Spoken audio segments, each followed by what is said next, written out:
Well, hello and welcome back to the Tao Manifesting Tarot, the audio edition. Done intentionally because I want to focus your attention. That's just the opposite of what is happening in our lives right now. If you were to just take a look at the headlines, say through the past year, you would realize that this is a very subtle, in some ways, military psyops project. It has all the markings. They keep throwing things at you. Here's another new disaster. Here's another new wrinkle in this. Ooh, they got balloons now. Oh, we got this. Oh, we got that. Oh, we got always mixing the bowl. Now, after 3 years, that confuses and wears people out. That's exactly what is intended. You lose your focus. That's why I do this manifesting tarot the way I do, an audio version. Most important thing in manifesting is focus, is imagination. And so what this is designed to do is put this one image on the screen and keep it there for the 13, 14 minutes, however long it takes to do the reading. In that time, you can multitask. I mean, you can go get a cup of coffee, tea, soup, spaghetti, whatever you want, sandwich. Doesn't make any difference. You can still listen. And so your imagination is still being activated. When you look at moving pictures on a screen, otherwise known as video, you surrender after a period of time to the images on the screen. Your imagination begins to get weaker and weaker and weaker. Well, that's exactly what is intended. That's why so many things are being thrown at you all the time, and they're different, and they're just kind of mixing and matching, and people are going, man, I am getting worn out. This focuses you on something that is most important to you, your manifestation power.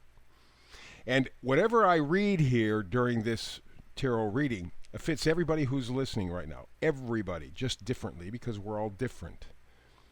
But the message, the energy is there. It's for you to decide to use it or lose it. Up to you.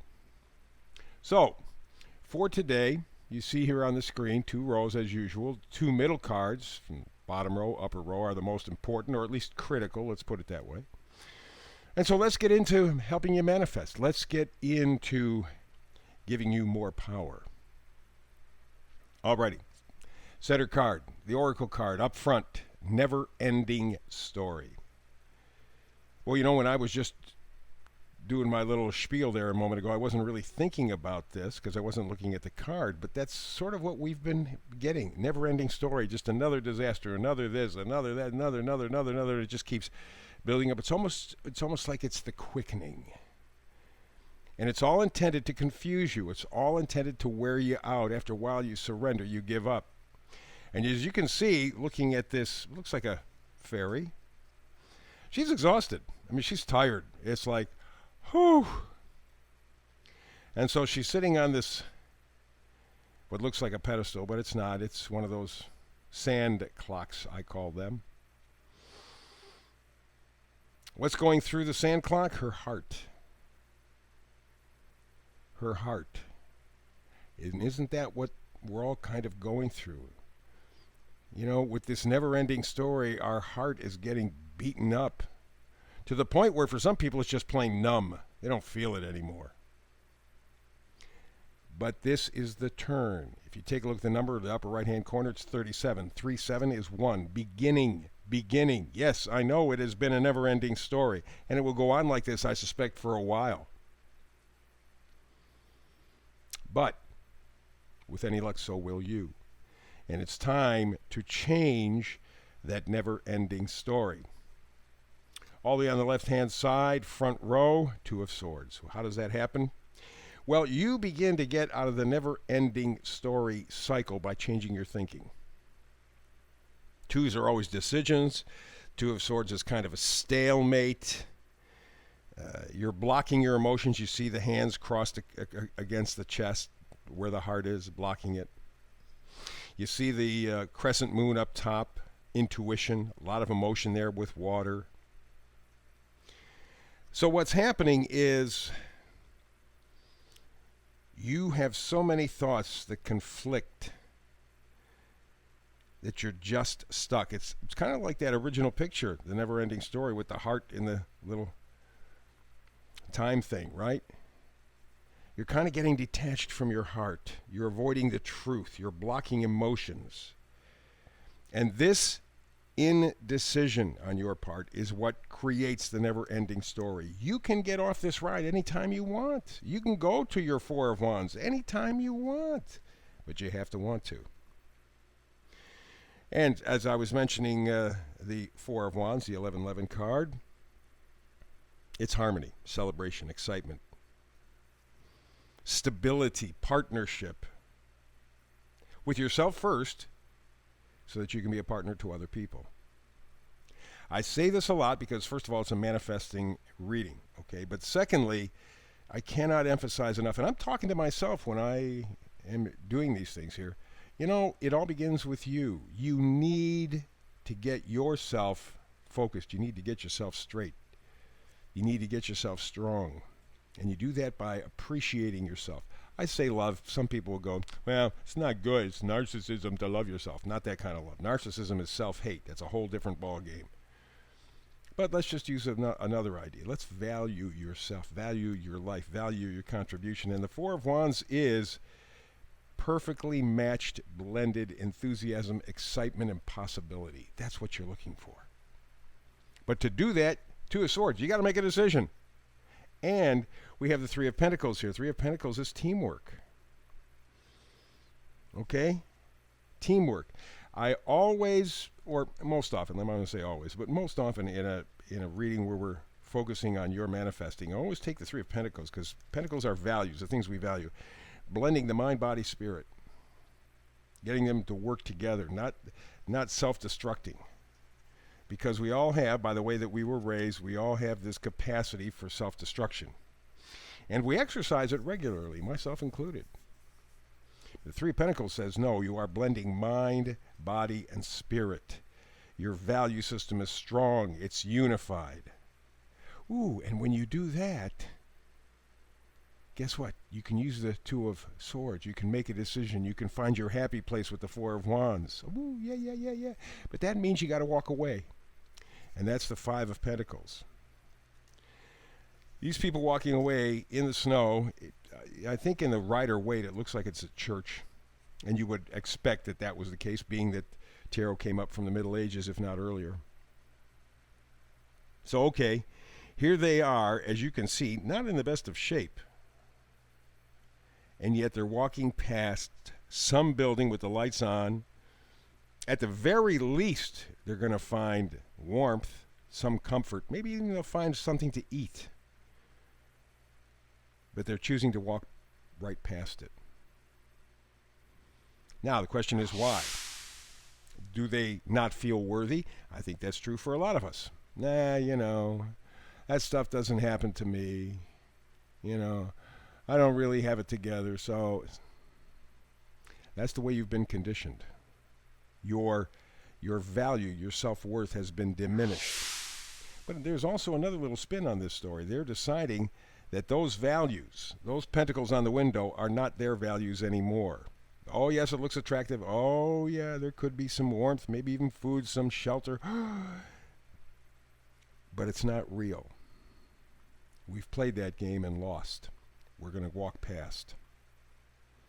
Let's go up to the second row, left card. Here we go. Four of Wands again. The 1111 card. Again, the idea of that harmony, that balance, the excitement, because we're talking wands, being plugged into your life. Take a look at this gal in this card, oracle card at the bottom, never-ending story. She looks bored. She looks depressed. She looks confused. She looks like she's ready to give up. There's no excitement or enthusiasm in her life.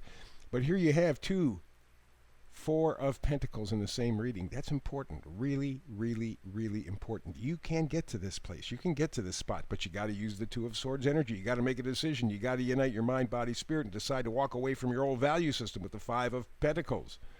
But you can get there. You have to be your own emperor, in essence. Because the emperor is the authority, the father figure. Structure, regulations. Boy, we got a ton of those right now, don't we? And for all of this structure and regulation and bossing, where are we? Where has it gotten us? I think the world is in as bad a shape as it's ever been. Maybe even worse, because it does have the capacity, the power, the ability to completely destroy itself. First time ever. Mankind can destroy mankind. Everybody. So you have to take over, and you have to be your own emperor. You have to be your own father figure, your own authority. You do that with the Five of Pentacles, deciding what your own values are, because you've unified your mind, body, spirit with the Three of Pentacles, and you made a decision. I want to get off this train. I don't want to keep repeating the same story. Groundhog's Day, Groundhog's Day. Just keep repeating. I'm done. I got to make a decision to be happy. The Four of Wands. Think of the positive. Think of the abundance. That's what the Empress is about. And it's interesting that we have the Emperor and Empress together. That's a powerful manifestation. That means you definitely have the capacity if you decide to take charge. Because the Emperor and Empress work together. The Emperor is the structure, and the Empress is the abundance. You have to decide what your own structure is going to be. You got to make that Two of Swords decision. Say, I want the Four of Wands. I want the 1111 in my life. And in fact, you're at that point right now. Two of Wands, the final card up top. You're ready for a plugged-in life. This guy is. He's got two wands with him. Wands are excitement, enthusiasm, possibility. Which way are you going to go? You're going to keep repeating the same thing, hoping that things are different? You know, that's the definition of insanity, right? You do things the same, hoping for a different situation. You're not going to get it. You got to change it up, So you don't keep repeating this never-ending story, this carousel that we go through. We think, hey, at least I'm moving. Yeah, in a circle. You know that. Last 3 years, if you have been at all aware, if you've been awake at all, and I don't mean woke, I mean awake, conscious, you see that this is just a carousel. Okay? You're born, you go to school, you work, you get married, you die. That's it. Hope for the best in between. So the current system has not worked, and it's been around for a long, long time. Time to make the change up, and you begin with you. You change the never-ending story. And the final card, up top, center card, vice versa card, is the Seven of Wands. It's defiance. It's taking a stand. It's taking the offensive. You are going in, instead of being a victim, instead of being a spectator, you are going to be a participant in your life. At least you have that choice, Two of Swords. You can do it. You can go to the 1111 card. You can get out of the never-ending story. Walk away from the old values. Unify your mind, your body, your spirit. Focus on abundance. And then make the decision for you to live the best life you can. You set the rules. You change the world by just changing you.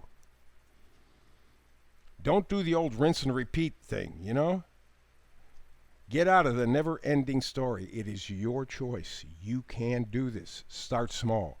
That's what 2023 is all about. And I wish you the best, man. I wish you the best. So that's the read for today. We'll do another one tomorrow because we do a brand new read every single day, 365. I hope you're here with me. If not, between now and the next time you and I have a chance to manifest together, as always, peace and blessings.